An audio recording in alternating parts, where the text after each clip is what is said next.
We will not object, but for the record, Yes. they scampered out and left the minority leader instead of discussing the rule.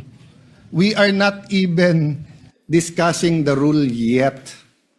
And then, ganun na yung allegation nila. And no one from the minority stood up to say that out of order si Senator Erwin Tulfo. It's just like us saying, are you afraid if we have the hearing on the Blue Ribbon on flood control, mababanggit ka rin? You do not make that kind of statements here in the Senate because you assume good faith from everyone. That rule hindi minadali. May 11 pa ho yun. So, Madam Chair, I move that we divide the House.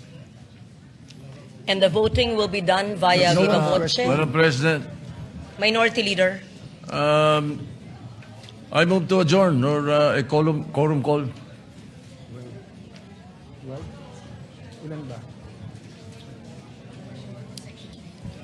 That is a higher precedence, Madam President.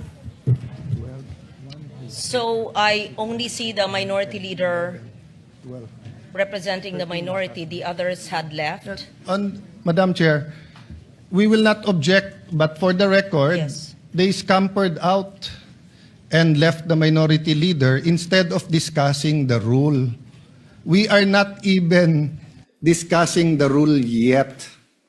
And then, ganun na yung allegation nila. And no one from the minority stood up to say that out of order si Senator Erwin Tulfo. So we will not object, Madam Chair. In fact, we move that we adjourn till 5 p.m. Madam President, Monday. before that, Madam Before we- President, motion to adjourn is Senate not President. debatable. Akala ko ba magaling sa rules? We're not Parliamentary debating. inquiry. It's not We're not debatable, Madam debating President. minority Parliamentary leader. inquiry, Move to Madam adjourn. President. We're I'm not not debating, debating, Madam and we Chair. will indeed adjourn. Parliamentary inquiry.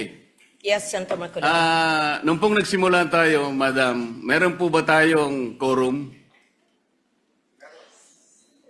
We had a quorum. Yes. Yes, Madam President. Kapag ka po ba nag-walkout ang minority, nawawala po yung quorum? Nagsimula po tayong may quorum. It doesn't matter if they walk out.